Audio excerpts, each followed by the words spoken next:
Hello everyone.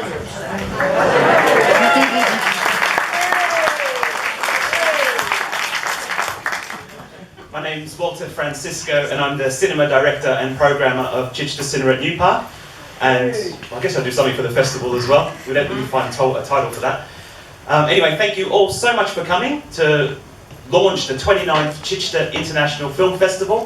Special day, special meal. I've spoken to a few of you. It was very nice, wasn't it? Yeah, I think they are thanking themselves today. And they're great size too, we can all fit in there. So I won't waste any more time. Apart from a quick thank you to everybody for coming and everybody for coming even more over the next 18 days. For our supporters, BFI, Greenwood, all the film patrons and festival partners that we've got in the room, which I know are a lot. Yep. And without no further ado, I'm going to introduce the Artistic Director of the Chichester International Film Festival, Roger Gibson. Sorry, to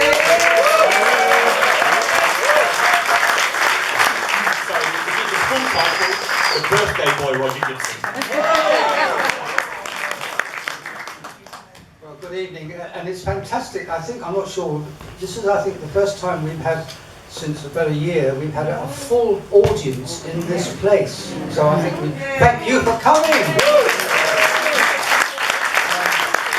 just want to briefly mention that we're going to have a Q&A afterwards, so I hope you'll stay. And the other thing to remember is we've got the audience award. We have got that sorted out, haven't we? So you've got to drop a marble in from 1 to 5 at the end. If you have to leave before the Q&A, please make sure that you do that. Anyway, can I introduce the boss, the director of the film, Gillies MacKinnon.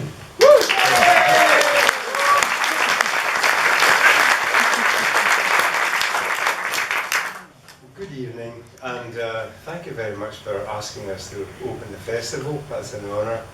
And we're all very pleased to be here. In fact, we are all here, it seems. Tim's here, and Phyllis Logan's here, and producers are here. So we will have a Q&A later, and Joe Ainsworth is also here, so I hope that Joe will also be in the Q&A. He's the writer. Yay. He's the writer, yes. He's the guy who started it all. But for now, I'm just going to introduce Tim to you, and then we'll watch the film and we'll talk later. Thank you.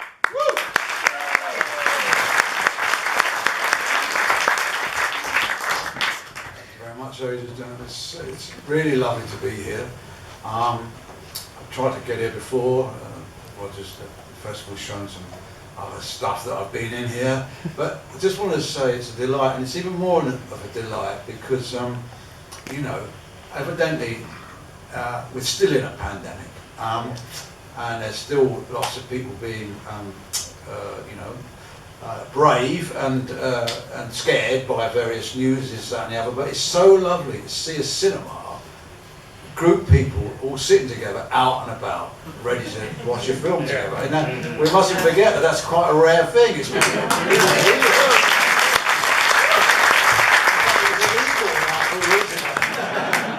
well done for coming out, and it's an absolute delight to be here, and I do hope you enjoy the film.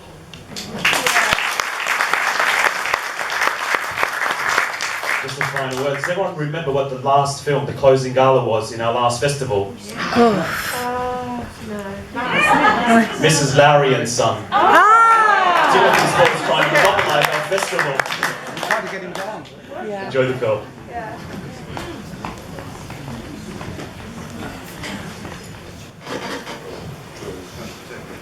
So obviously we need to consider how the whole project started, and I suppose we should start with the writing, should we? I think we should. Loads off. The project started with my dad and my late father-in-law, who after me and my wife got together became great friends, and who we used to refer to as the gay dads, because they loved each other so much. They were at ours having a roast dinner and just started rambling on about what they do and where they go on their bus passes. So I, like being a horrible scavenging writer type of person, I ran out to my shed and wrote down "old men bus pass" on a bit of paper. and then left that for 6 months, and then kind of came across it and thought, well, what could that be? Because I kind of liked it. And then I thought about my dad's life with my mum. My mum got ill in her 30s with MS, and my dad's life, he was a skilled worker, he was an electrician in factories, maybe biscuit factories. God, did we miss those biscuits when we packed up. But he packed in work to look after me mum full time. And I just thought, oh, what I'd like to do is write a story about the enduring nature of true love, really. And which sounds a bit deep, doesn't it? But then it became. I didn't want to tell their story. I wanted to tell a story that kind of represented them, and that's where we ended up. And that's all I've got to say on that.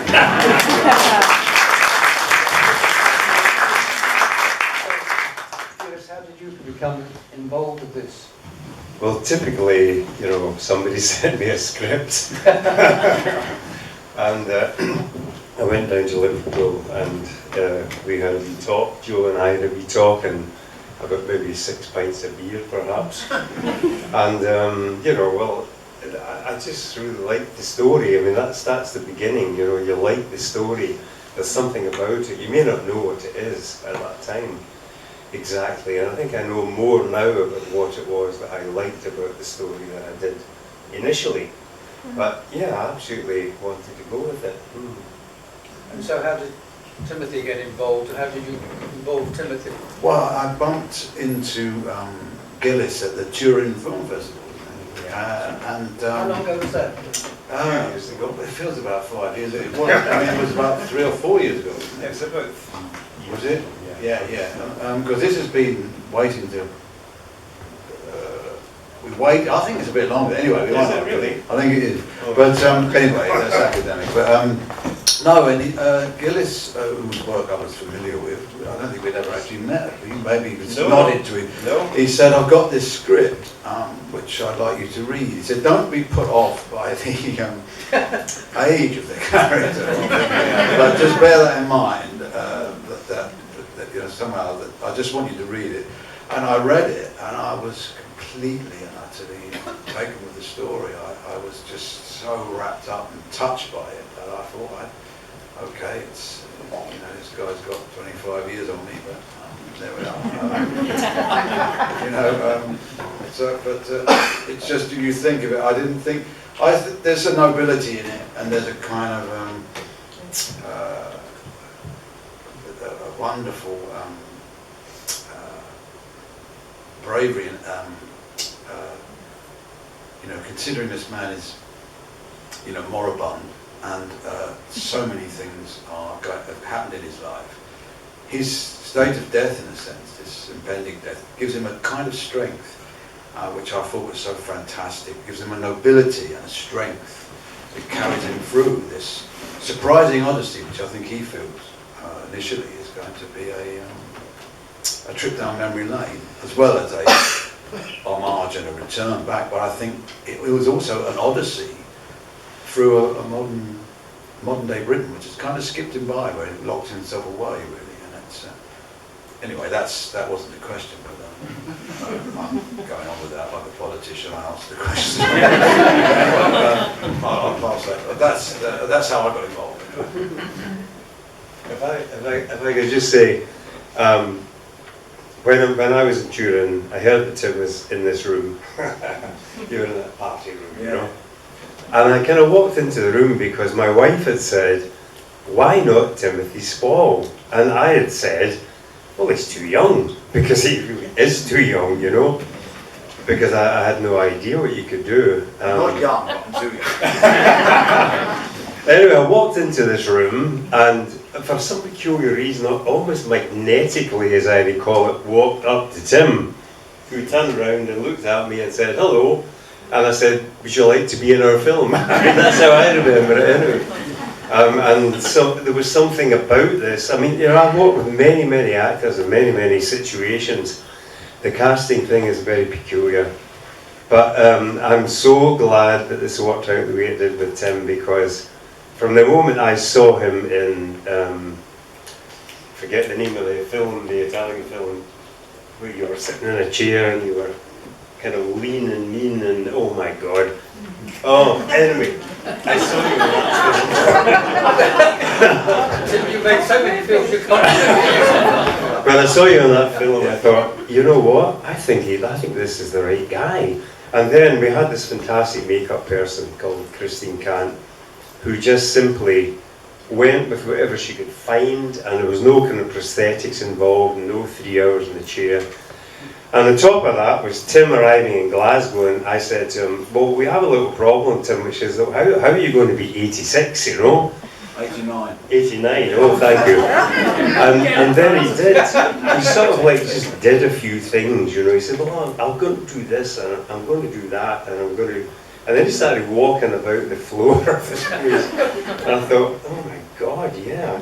So the combination of what Tim was doing and what Christine, this genius makeup person, was doing resulted in somebody who, I mean, there is a moment in there where you see Tim at his own age. You may have registered that. And it's quite vivid, you know, I think. I've got a microphone here. Joe, do you want to say a bit more about the performance and the... I'd like to say something about when I went up to Glasgow and met the pair of them, and we sat there with Son and Roy, our amazing producers, and they started talking about Tom.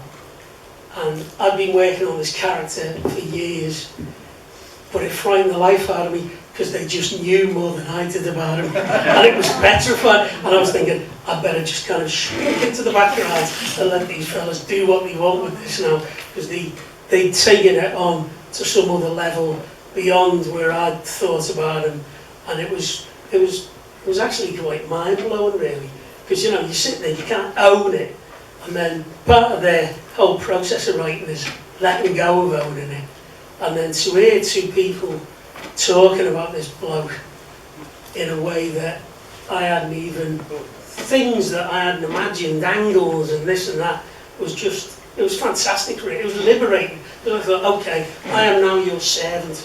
I will do whatever you want, and we'll take it where it goes, and that's what we ended up with, you know, so. Yeah. So did you have to do any rewrite or anything? Oh, we did about 1 billion drafts, but that's fine. You know what I mean? You know, if you end up with what they put on the screen. I gather none of you have seen it on the big screen. Or I know you've seen it. No, have you seen it on the big screen before? No, No, it's amazing. They hadn't seen it. This is the first time in an I've seen it audience. in a, you know. Same as you. You've been to pictures for ages.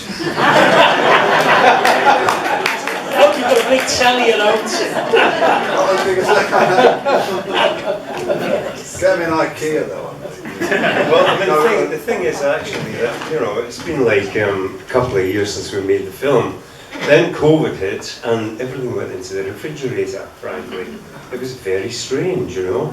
It's not what usually happens, it's like nothing is happening. So I can tell you that, you know, having made the film, and as usual, everybody puts 100% into what they're doing, and then it goes into the fridge, you know. But like, to be here tonight with a human audience has been fantastic, it really has. I mean, you know, one of the things is that it really surprises you when people laugh, you know, and when they don't laugh. And Joe and I are going to have to talk about that later. But That joke was crap. there were things in the film that absolutely, I mean, I remembered what we were doing when we were making the film, which I had actually forgotten about. I mean, one of the things that I think really touched me about the story was the sense of time and mortality that's in the story. I mean, not to be too heavy about it, but that's absolutely there. The sense of like, I can't tell you how many times I've watched this film in the cutting room, but this line never hit me like it did tonight, which was, as he moves away from the grave of the child, he says, what does he say? Goodbye, my darling. And what struck me about that line tonight, and never did before, was it had a universality to it. It was all about, you know, love and its inevitable termination. If I'm making any sense here. But like, it wasn't just about that one little thing, about that particular child and that particular story, that hit me, that it had a more universal sense to it. That it's like everything we love has to go, you know? So, I mean, I realised that there was more things going on in the film than maybe we consciously knew when we were doing it. Yeah, I think, well, it always struck me, although, you know, it's about many things, it's about an old man with his bus pass, taking his ashes, wife's ashes, as he promised, surprisingly, because you realise, you know, he's not supposed to do it, because he's supposed to die first, you know. But also, what struck me, you know, when we were working with Phyllis as well, it was wonderful in the role, you know, that this child, which was very, very rarely spoken of, if at all, was the thing that had bound them together. And this awful, untimely death, which drove them to where they had gone, is the biggest, you know, thing that brings them together, but also spoils their life. They never really, it seemed to me, they never really faced up to the fact that they'd never been back. They'd actually, since that child died, they'd never been back. And he was always wanting to get her to go back. And this is very, very hardly ever mentioned. There's a couple of moments in it where you see it. But that to me was the thing that underlied this tragedy, this beautiful love story, and this homage, this pact of being delivered, and this surprising, you know, odyssey that he goes on that he didn't expect to. That this thing that he has to do, to lay this ghost, to lay this child, to let this child go on behalf of the two of them. And I think that underpins the whole thing as a massive piece of subtext. That's how I always thought of it. And so, you know, the pace of it, in the sense, is it leads to that. And then the coda is the release of the baby. So all these things that you layer off that you don't, that aren't necessarily, they're only hinted at, and that can only come from a really fantastic script, because some scripts are overwritten, but when something's right emotionally, you can lay as many layers and as many subtextual lines, and I think that's the mark of a good script, and working with a good director and other actors, that Gillies and I talked a lot, didn't we? We talked a lot about each moment, and everybody came on, played roles. It was like we always said, you know, this is important. Everybody's role is important. There's not one person in this, even with one single line or a nod in a bust, that doesn't bring a life with them. And I think that's another mark of a good script. There's nobody turns up in this that doesn't earn their living, and you know, and that is a mark. That's another mark of a great script. Well, one more thing that I would like to say about it is that, you know, there's a journey here, which is a ritual, which is something which has to be enacted. You know, he has to return, and he has to return with the ashes. He has to scatter the ashes. He has to revisit the grave. But that, unfortunately, that's not the whole story. I mean, in his mind, that's what it is. When he sets out from the north of Scotland, he thinks that's what his journey is, but it isn't. The journey is a completely different thing. What he encounters is what he never imagined, you know? The guy on the bus, you know, all the different people that he encounters. That was not part of his thinking at all. When he was up there in John O'Groats, you know, when he was planning his journey, it was simply like to retrace all the steps, all the way back, to then visit the grave, scatter the ashes, the end. But no journey is like that. You know, the journey is actually a living thing, and all these things happen to him in the meantime. And that, to me, was, you know, 50% of the story. The ending, when I saw this, I thought it was going to end on the harbour or the pier, but you had this sort of extra ending. Can you comment about, between you, did you both have the same idea of the way that it was ending? But I think it's fair to say it changed a lot as we went along, but not in. I think the most gratifying thing about it for me was being Gillies just worked on it as a team, back and forward, suggestions here, suggestions there. He said things that sparked off a thought in my head. I'd do things that made him think, oh, maybe. It was very collaborative, wasn't it? You know, it was, which I loved, because I was completely prepared to just, I'll just do what you say. I was like, well, but it didn't work out like that, did it? So I think we probably had about 20 different endings, and then we ended up with the one. The bus was always there, wasn't it? So somebody mentioned that religious part. I'm only going to mention this because I'm interested in what Joe says. You see, the thing is that you may, as the audience, think that we've all discussed everything. No, it's not like that at all. I mean, Joe writes something, I think about it, and then Tim reads it, he thinks about it. I'm not going to impinge too far into what Tim thinks about it. I want to see what he does. So Tim shows me what he does, and then we have something to talk about. But I may have some of my own ideas in the background, and they may or they may not come out, according to what's happening. But then if we go right back into the source of things, we go to Joe. So, I mean, for example, I use an example of this scene where he looks up at the crucifix on the wall. Now, I mean, I know what I think about this. I don't know what Tim thinks about it, because I'm not sure we discussed it particularly. Though what he did seemed absolutely correct to me. I've no idea what Joe thought about it. I just thought that I thought let it happen as it appeared on screen. I didn't write the word "all right."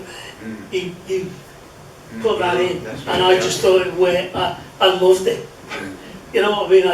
My view is I've got no kind of preciousness about, you must protect every syllable of this style. If it makes it better, that's good enough for me. It's an ambiguous moment, isn't it? Yeah, it is, and that gives you, I still don't really know exactly what he's thinking there, but I like to think about, More than one thing. More than one thing, yeah. I like to think about what's going on in a 90-year-old man's head, looking at Jesus and going, all right.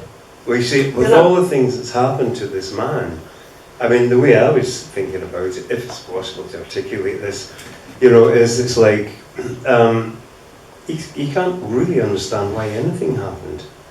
So, what's this cross doing on the wall? So, I mean, that's part of it, so, all right, that's the way I was looking at it. Well, I think it's,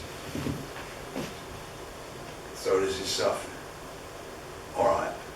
Yeah, that's good enough for me. That's more tangible, yeah. I suppose we ought to throw it out to the audience. What's just happening naturally there?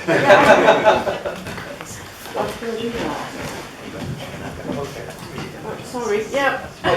Didn't even see it. I just, it's a bit loud. I just wondered whether to me, when I was watching it, I only realised that it was him that had the cancer diagnosis when he was in the hospital. Yeah. I mean, is that what everybody else felt? Yeah. I mean, I thought that's what she died of. She was the one that they were saying 3 months or whatever. And it turned the whole thing round at that point for me. That's all I wanted to say. That was the intention, yeah. Right, yeah. Amazing. So could you tell me why yellow, and was that decision in the writing or was it the directorial? Directorial. Yellow. In her frock, Yeah, her dress, in the coat. So yellow is the coat. motif that Well, only because I've done this a few times, This is kind of like, when I think about something that's really memorable and really holds your attention, mustard comes into my mind, And red is the other one, I mean, I'm sorry, but it's really not that complicated. It's just something that, that you really remember,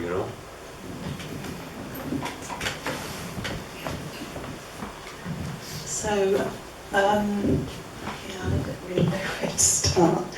So I've been a friend of the cinema since I came here in, it's 21 years ago. I've been a friend for that long, and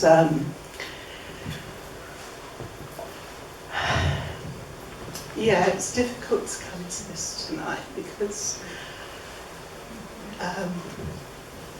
I always come to the opening gala, and I always come with my husband, and he died 3 years ago of cancer very suddenly.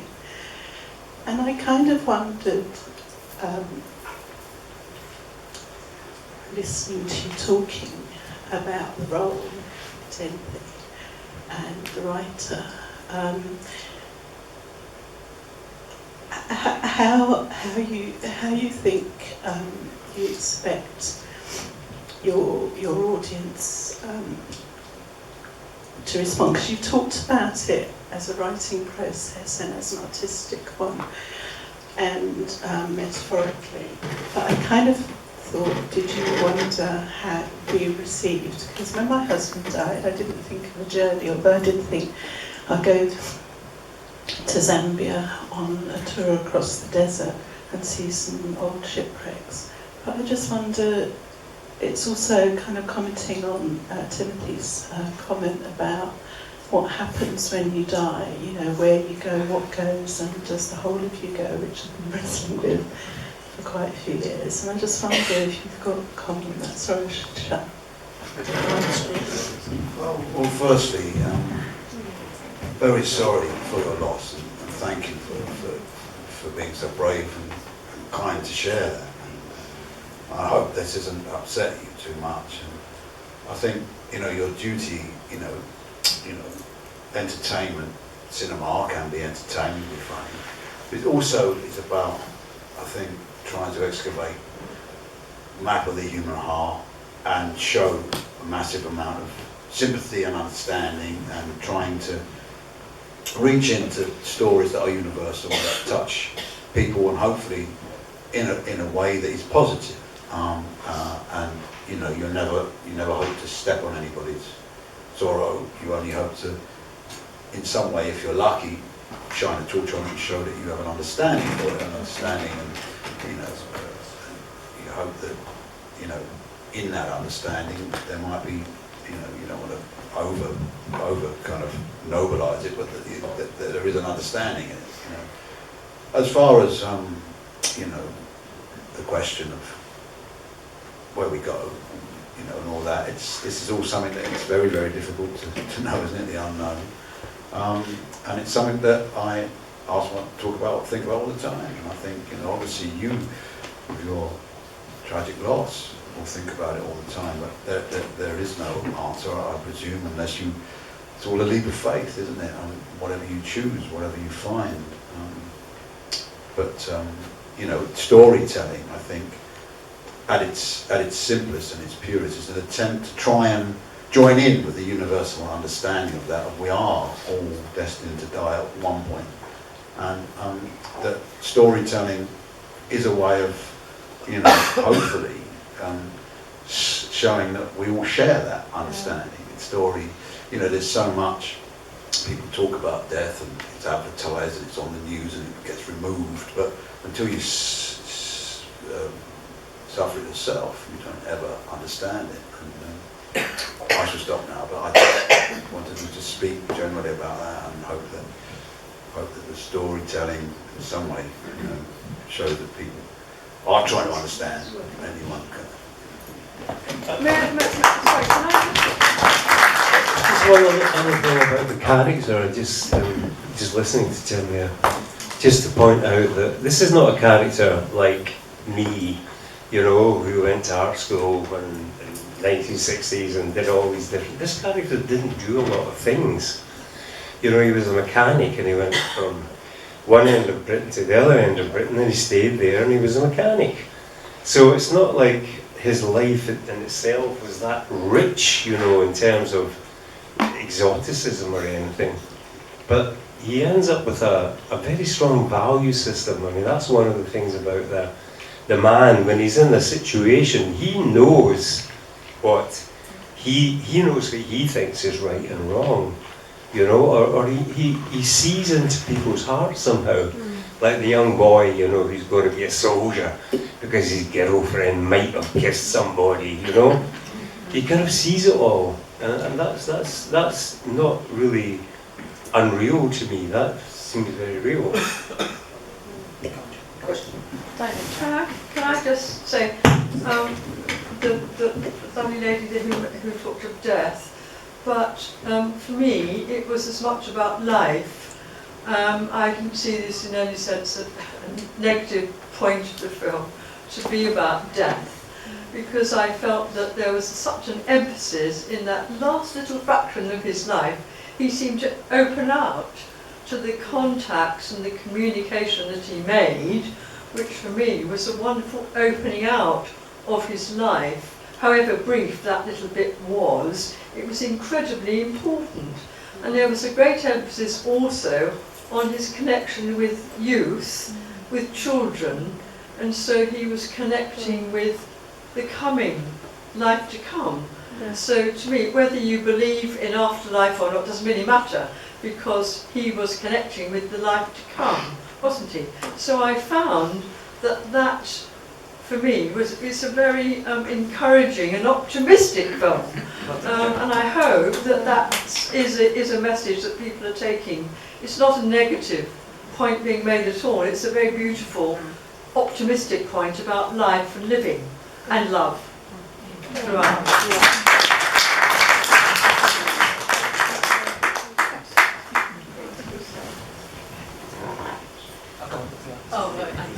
I do. My name's Donna Hopkinson, and I spend my professional life, sadly, around maternity and baby loss. And for me, the sense we talk about Land's End to John O'Groats, it's kind of part of English folklore, and I wonder to what extent baby loss underpinned that and sent them to the furthest part of the country, but then brought them home again. I've sat here and cried buckets tonight, just over that issue, that it sent them away, but it brought them home again. And I just wondered whether Joe was the writer, Gillies as the director, had a thought on that or not.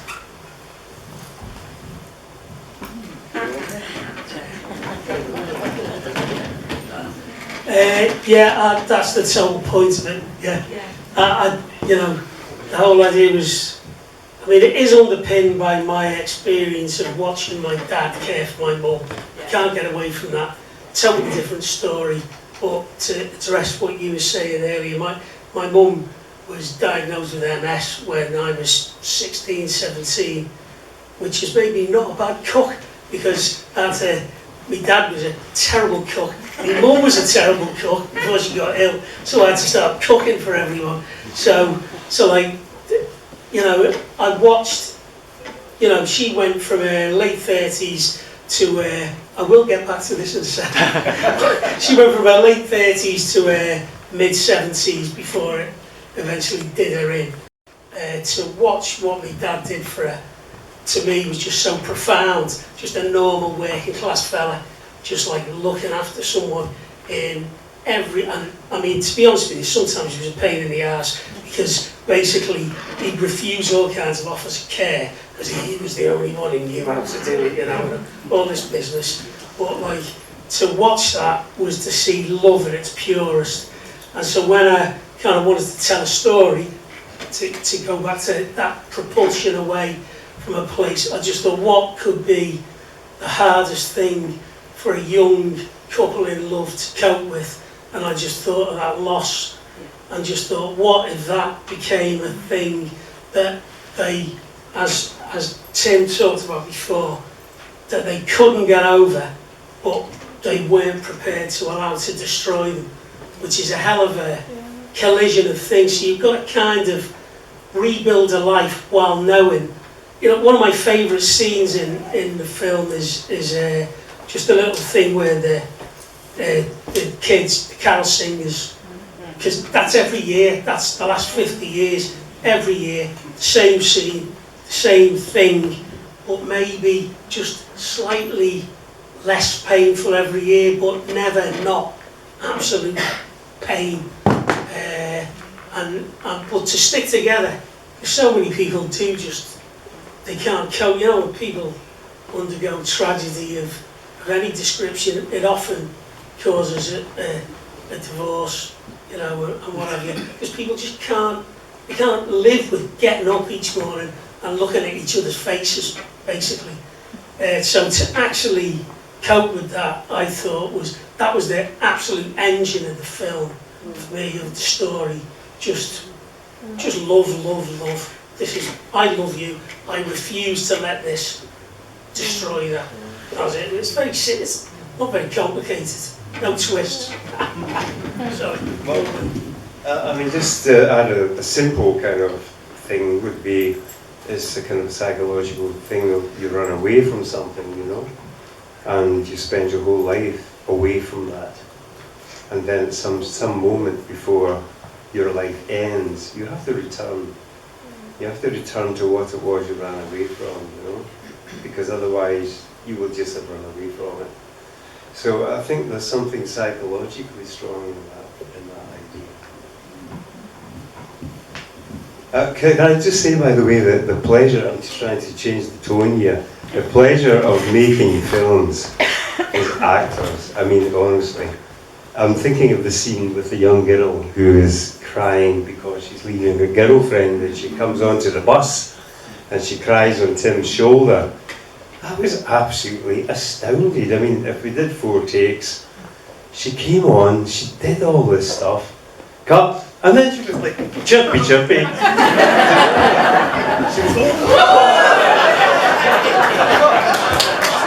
well, thank you.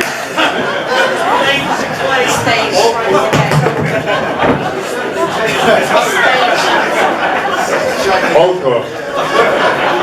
No, I mean, she was like, it was like she was just this, you know, little Glasgow girl, you know, what did you really? Take 2, and away she went again.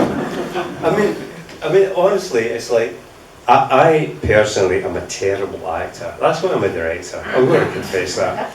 You know, I'm a terrible actor. But like, when I watch these people doing this thing, it's just like extraordinary to me. Well, I was very delighted with that because I knew it was coming, and it's always great when tragedy is mixed with comedy, as it often is, because there was a nice laugh when the blood handkerchief came out.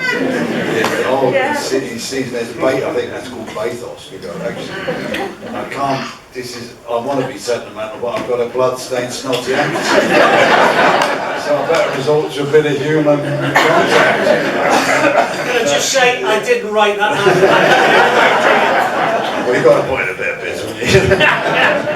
But, you know, so, but it was lovely that, as I said before, you know, everybody who turned up on that, you know, set, and it's a picaresque tale, and there's many different actors, they're all tapestry of different folk in it, and they were all really up for it, and really understood it, and that was the wonderful thing, wasn't it? They came along, you know, and it's not that easy to get actors to come in and do a bit here and a bit there, you know, particularly when it's a part that looks like it should be the lead, which they all could have been, you know. So it's a, you know, and it's a great thing in a film like this. Okay, my character's the central character, and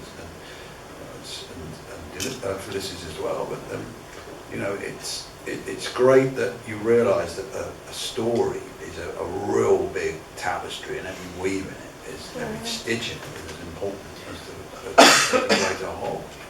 And of course, there's the, you know, I think the music works beautifully as well, and I think that cinematography, and you know, it's, I'm talking like it, like I'm not in it. I mean, I've watched it. I've got to see a film and actually go, oh, this is quite good, isn't it? And incidentally, you shot it in about 5 weeks, you said. It was quick, wasn't it? Amazing. Yeah, well, I mean, typically. Just on the music was done by Nick Webber, who is actually Andrew Lloyd's son. And he's a very nice guy. He's an incredibly humble, lovely person, actually, Nick, you know. And very sensitive to, you know, the film and what was required and what to do. But there was this extraordinary thing, which was that at some point in shooting the film, the chap who was Jim Agnew, who was in charge of the transport, came to me and said, "My granddaughter writes songs. Would you like to hear them?" Now, how many times have I heard this in 30 years of making films, you know? Anyway, so I said, yes, of course, Jim, because you always do, you know, and you think it's never going to happen. So I listened to the music, and I thought, I think this belongs in the film, but maybe I'm going mad here, you know? So I sent it down to the editor, and she agreed. She put in about 3 songs originally, I think. And then I sent it on to Roy and Saul, the producers, just to be, you know, double check that I wasn't going mad here. And they seemed to be agreeing too. So this young girl who's 16 and records these songs in her bedroom, she'll get 2 songs on the film. I mean, it never happened before, you know. Anyway, I just put that one in because it was an extraordinary thing, you know.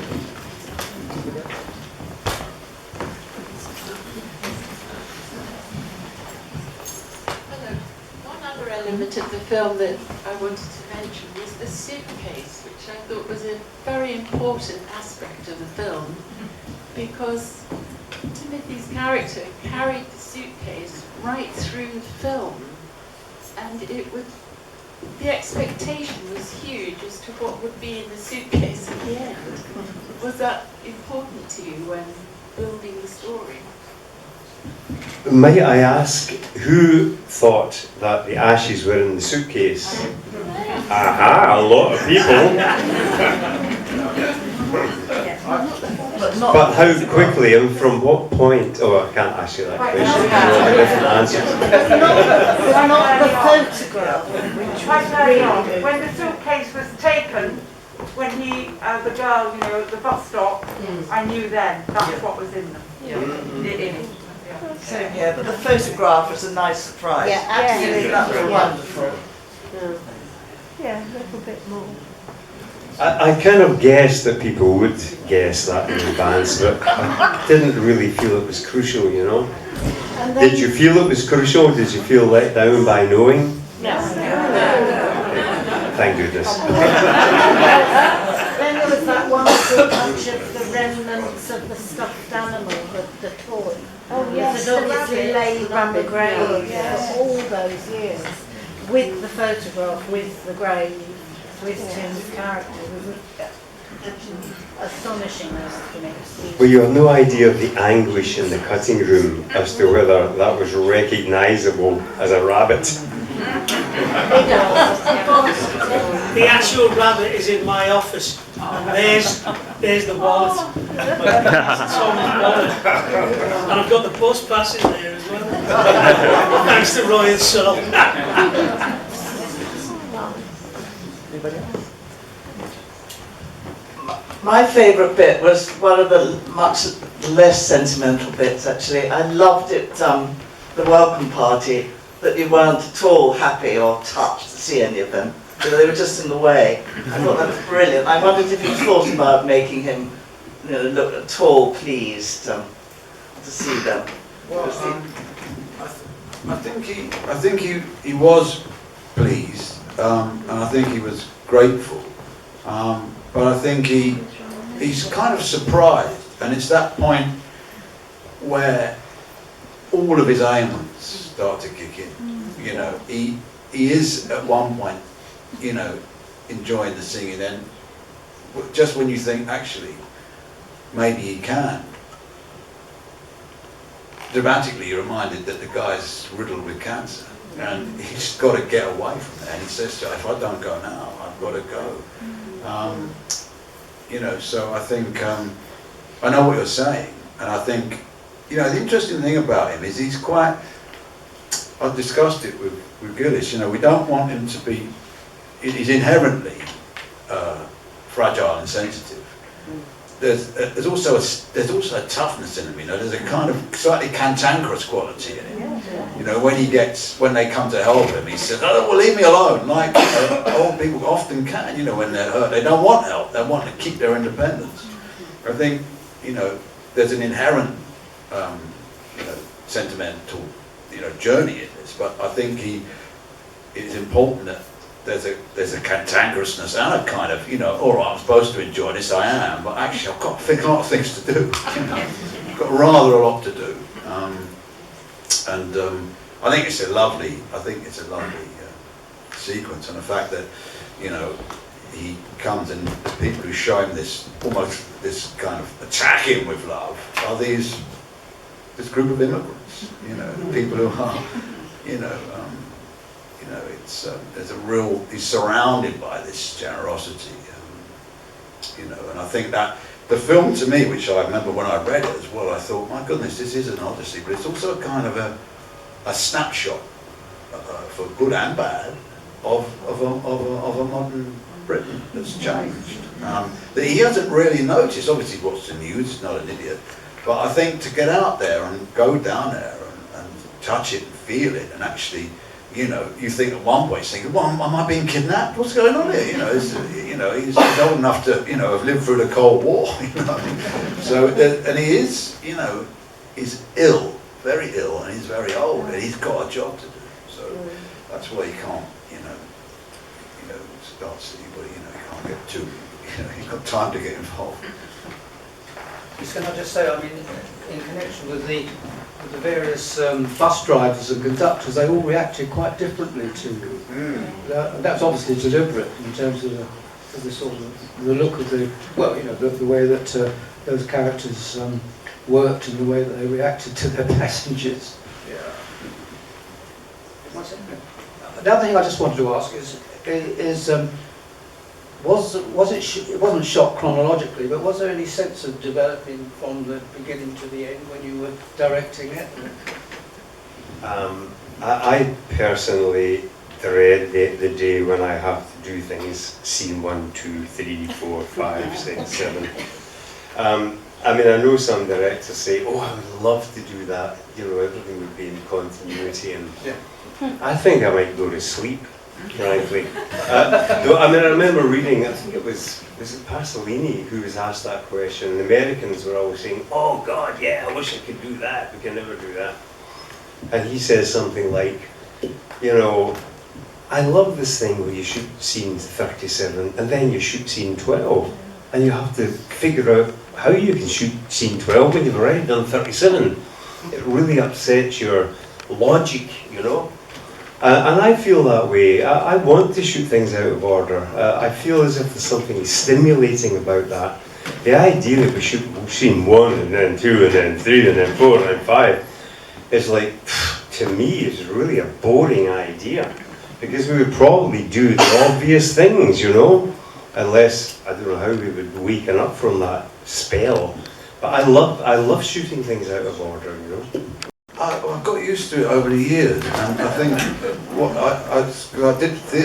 I don't do much theatre anymore. I went back, and it felt very odd to be there all in the right order. And I said, I'm used to doing things back to front, out of order, upside down, around the wrong way. I mean, one of the first scenes we did was him being thrown off the bus, So you've got to, in that case, you've got to carry the whole thing in your head all the time. You've got to know, to a certain degree, carrying your whole life in your head. So you're making it out of order, but it does, what Gillies was saying, it does prick up.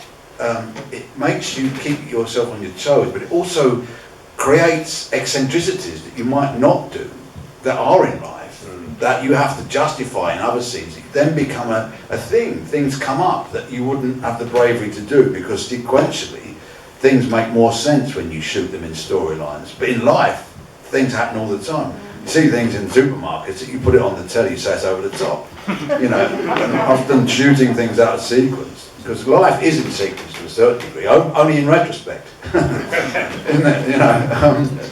So it's it does create this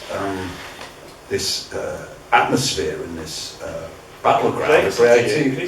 Yeah, and you've got to go, actually, oh shit, have I just done that? And then you angst about it. Actually, I can make sense of that. I can adjust it now by doing that. And so you get this much more surprising journey that you you're always panic stricken, because then the editor get hold of it and the director, and they start putting the scenes around the wrong way.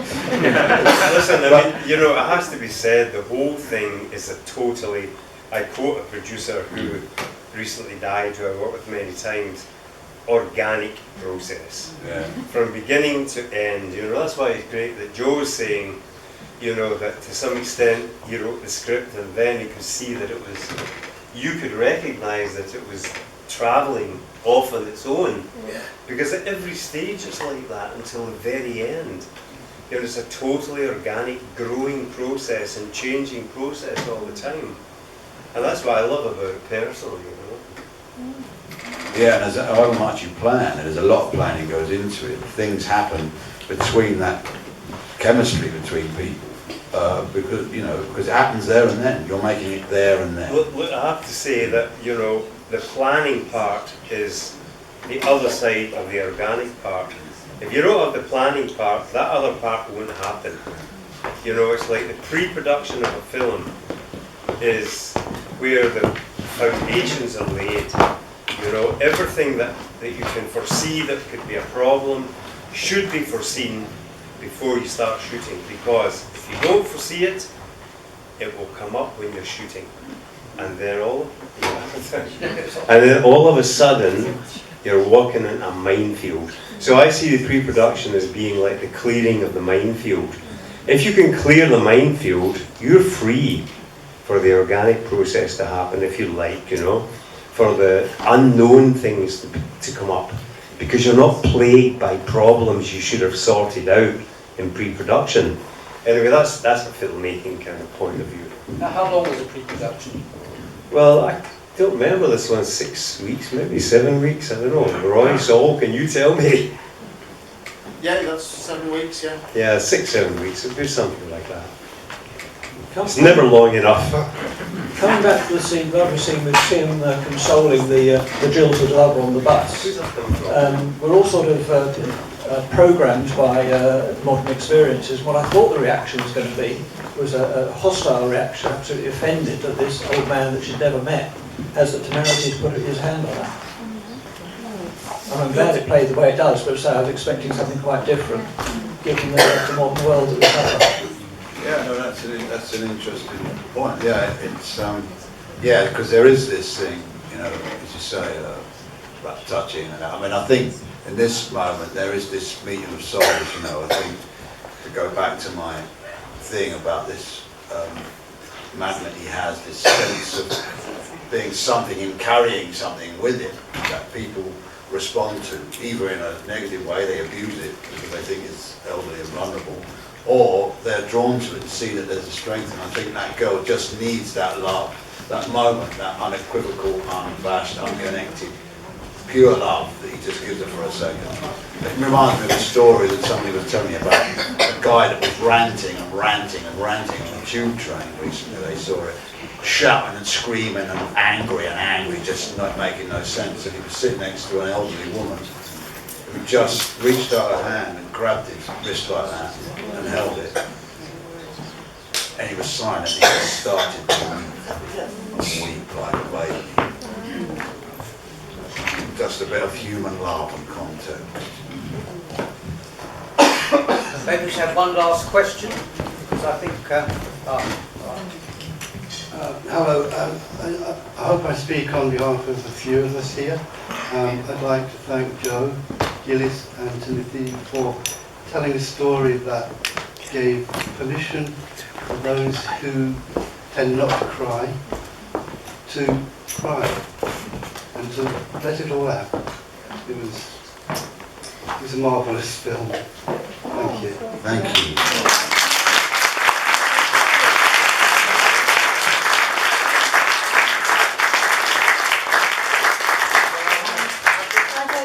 I'd like to say the same thanks, but I'm his wife, so I'd have a slightly different opinion. And I sobbed my way through it, but I also felt that feeling of catharsis and optimism and the link with youth. And the fact that he fulfills his odyssey at the end is an incredibly positive end note, end message to have it. I think that at that point was exactly what needed to happen.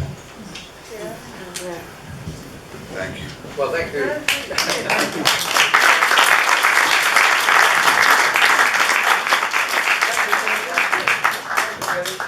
Thank you, Joe. Great. Thank you all. Thank you all.